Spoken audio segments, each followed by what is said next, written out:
Hello and welcome to AWJ Miniature Worlds, and today we're going to be making something out of a real goat skull. Look at that. Now I picked up this goat skull from the side of the highway, and now we're going to be making it into some Orc D&D terrain, or fantasy gaming terrain.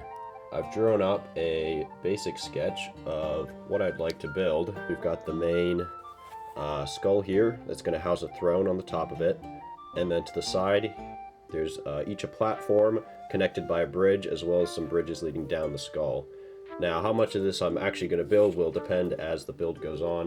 That's kind of how I usually operate. This is the basic idea of what we're going to make.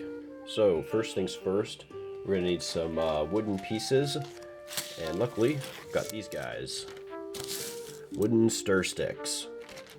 Now these I bought at Michael's, but you could buy these on Amazon, and I'll leave a link in the description for where you could potentially buy these. Now these are an excellent cheap way to make scale planks for your builds. So today I'm going to be making them to build up the framework that will fit around the skull and protect it while it's being used as terrain.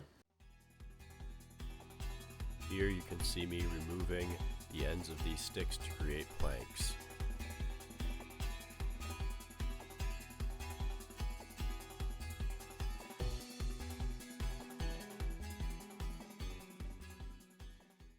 Got all of these guys cut, and we got all the little ends in there.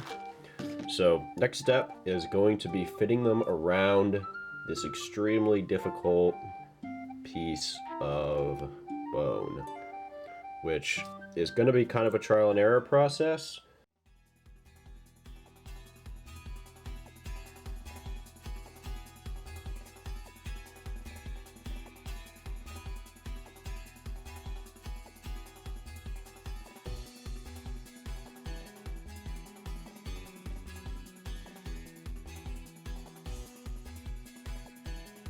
I'm using super glue because it dries fast and sticks to just about everything.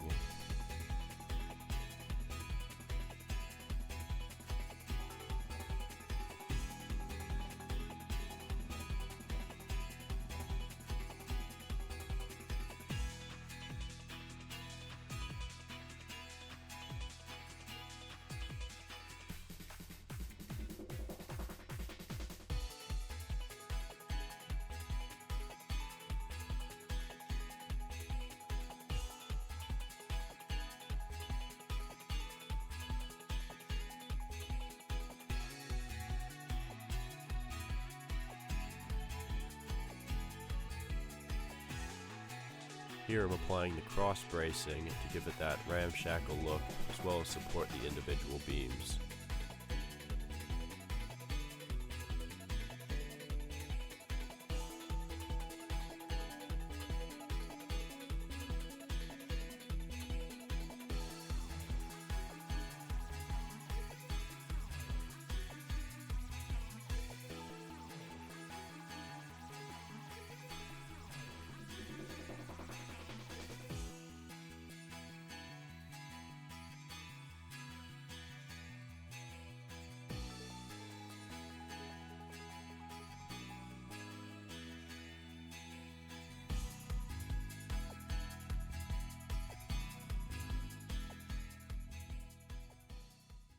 Now what you can see that I'm doing here is I actually have some super glue here on a toothpick, and this is a really good way of getting into small areas if you just need to kind of like dab a little bit of glue on, get a spot to stick that's sort of in an awkward location here. Hopefully that'll help hold that in place.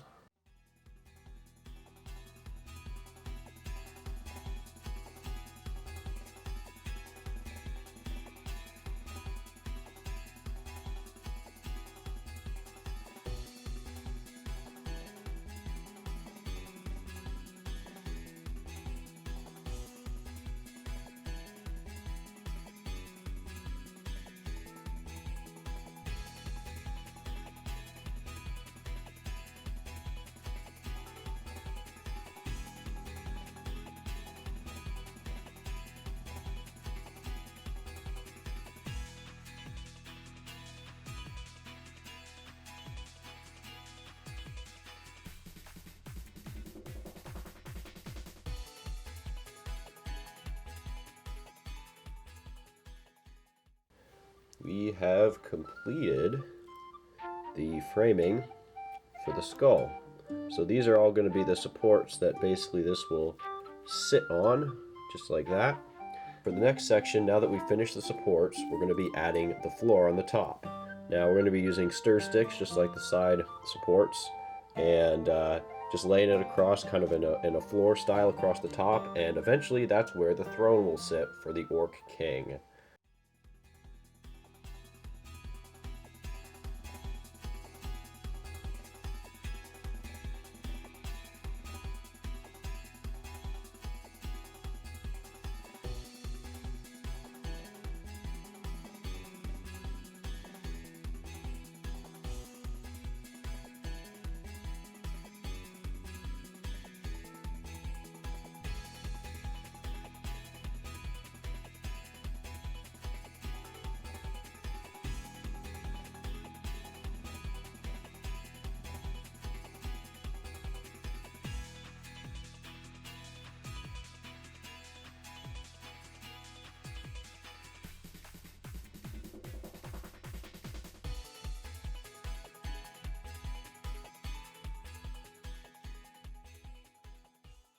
The plan now will be to begin to create the bridges that will connect these three platforms, as well as the platforms themselves. The way I usually operate building these things is I will try to use the materials I'm already using and the tools I already have out to the fullest extent before I switch materials and tools to something different. So in this case, I'm going to try to build as many things as I can with the stir sticks and super glue before I move on to any of the other decoration aspects of this. Alright, let's go. Alright, so the plan for the bridges, we're going to use 3 full-length stir sticks, lay them out like this, and then basically just connect them with a few of these little guys like that. Now these are pretty basic bridges here, but what's great about these is these will be able to be used with other D&D or tabletop terrain in a modular way. And this is what you really want to do when you're building terrain, is you want to make sure that whatever you make can be used in multiple scenarios, because for example, this will probably take me a couple days to complete this craft, even working on it every day, which most people will probably not have the time to do. So when you make terrain, you want to make sure it counts. Make sure that whatever you make can be used in multiple settings, and building pieces like this with modular features like this will make that a lot easier. Now, sticking with the original plan, we have the main skull here, and we're going to have these bridges coming off of the main platform that'll rest like that.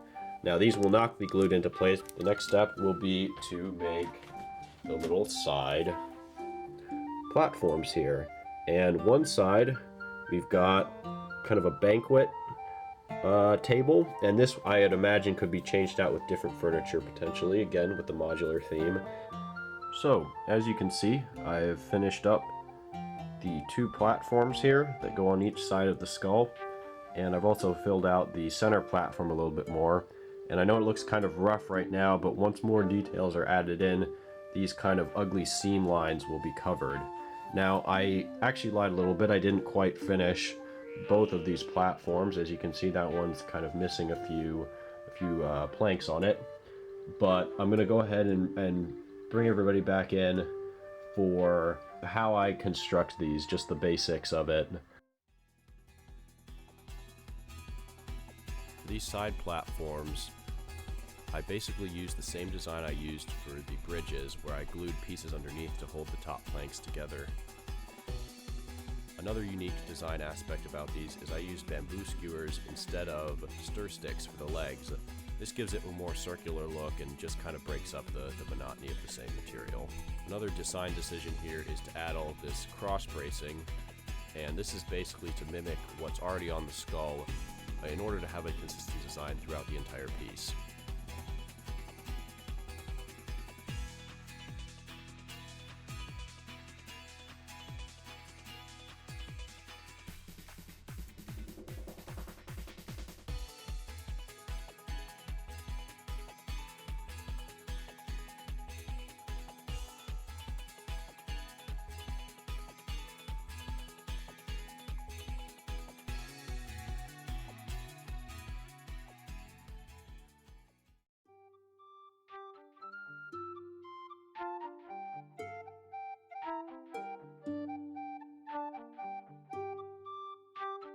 Now that the form of the structure is done, it's time to add some decorative banners.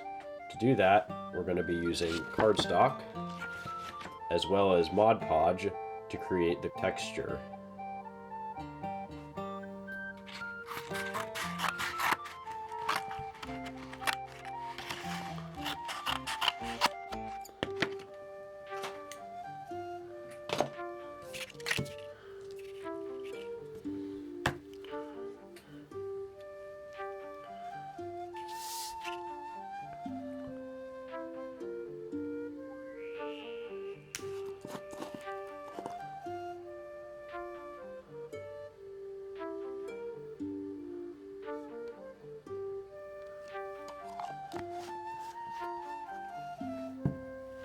The first banner that I'd like to place is going to be right here. Now you can see we've got this really nasty looking gap here where all the ends of these wood sticks are kind of poking out, as well as this area, which is like, what's even going on there? So what I'm thinking is I'm going to make a sort of skin banner type of thing that just sort of covers all of this. We just need to cut a rough shape. Then we can kind of scrunch that to give it texture and dip it in Mod Podge.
We've completed the banners on each side of the skull here. Little side banners to cover up those unsightly edges. And the next step, now that we have that completed, is we're going to be adding some 3D printed details. Now I printed and prepped these off camera. And we got a couple different pieces. We got this little market stall piece here.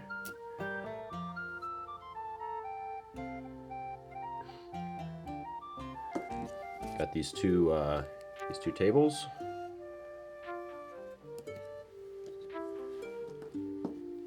Whole bunch of these chairs. And then last but not least, the main throne. Of course, you gotta have the skull throne for the, I guess, skull throne.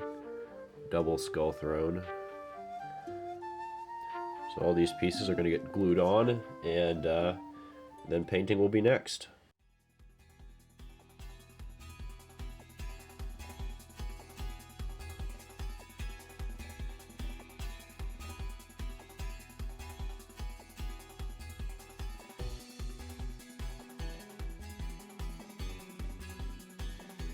Now that we're onto the painting step, I'm going to be painting all the wood with watered down brown craft paint. Now this kind of acts as just a really cheap way to stain instead of having to fully paint over the planks.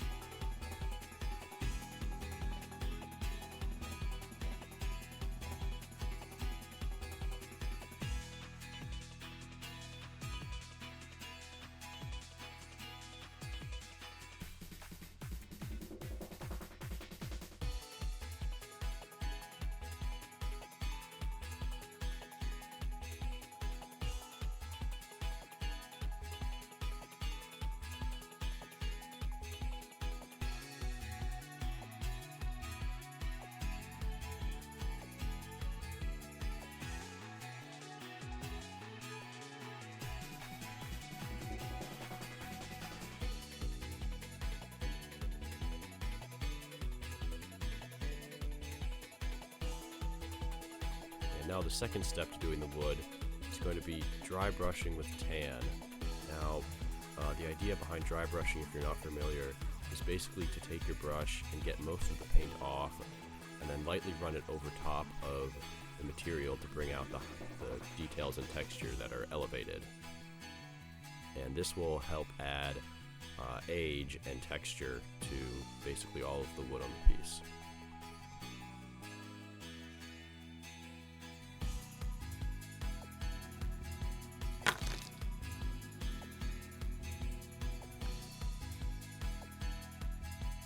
Now for the furniture, I used Army Painter miniature paints, and if you don't have miniature paints, you can just use craft paints. It really doesn't matter.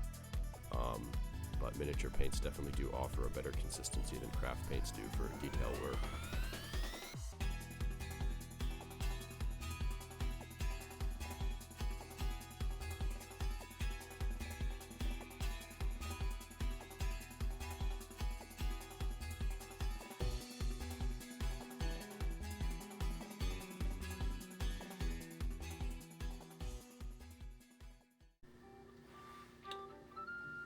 Alright, so we're adding a little bit of weathering here on the sides of the skull. And to do that, we're actually using a little piece of sponge here, and I've got that clamped in this tool. And basically all you got to do, dip it in a little bit of paint, and you come back in, and you just kind of dab it on there. Just kind of randomly, or in a pattern. I've kind of done a little more towards the bottom because that's where the dirt would be. But whatever kind of wear pattern you want, you just sort of stipple on there until you're happy with the result. And I'm actually going to be using multiple colors to do this to kind of add more dimension to it. But I wanted to show another technique I'm going to use on this. And this I find adds a lot of realism to a piece. And it's basically just adding little water streak, like grime streaks on the model. And it's pretty simple to do this. You just want some kind of thinned paint. Wash works well if you have wash, and then you just kind of find where areas of water would pool and run. Like for example, on this model, you got these two little holes right here, which probably water would run through. So when it's sink down like this, you just kind of get in there and trace down the area of where we want it to look like the water is flowing.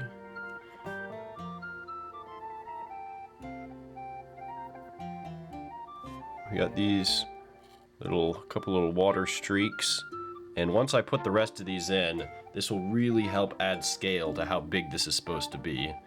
That's something you got to watch out for when you're making miniatures out of things that aren't supposed to be miniatures. You have to make sure that you maintain the scale you want to maintain. And for something like this, making marks and damage that's in scale with 28mm, it will allow me to do that. Without further ado, the final project, along with a little story I wrote to go along with it. Countless generations ago, when the ancient lands were first settled, bands of orcs journeyed down from the mountains into the vast forest below. There, they discovered the Great Horned Skull. Being struck by its vast size, they believed that whatever this beast had been, it must have walked among the gods. Soon, fanatics of the Skull God erected a throne atop the behemoth's head and laid claim to the surrounding land, ruling it with an iron fist. In this age, a local warlord rules the throne, claiming to be an avatar of the god himself. If you made it all the way to the end of the video, I just wanted to say thank you for watching all the way through. And if you really did enjoy it, please leave a like. And if you really enjoyed it, feel free to subscribe. I do plan on doing more D&D builds as well as dioramas very soon. And I have a lot of good ideas coming up, so stay tuned for that. If you have any questions about the build or how it was made, or just for me in general, feel free to leave them in the comments. If you're interested in more of my work, I have an Instagram as well as an Etsy page where I sell some of my other creations that I've made, so feel free to check those out. Thanks again for watching. See you soon.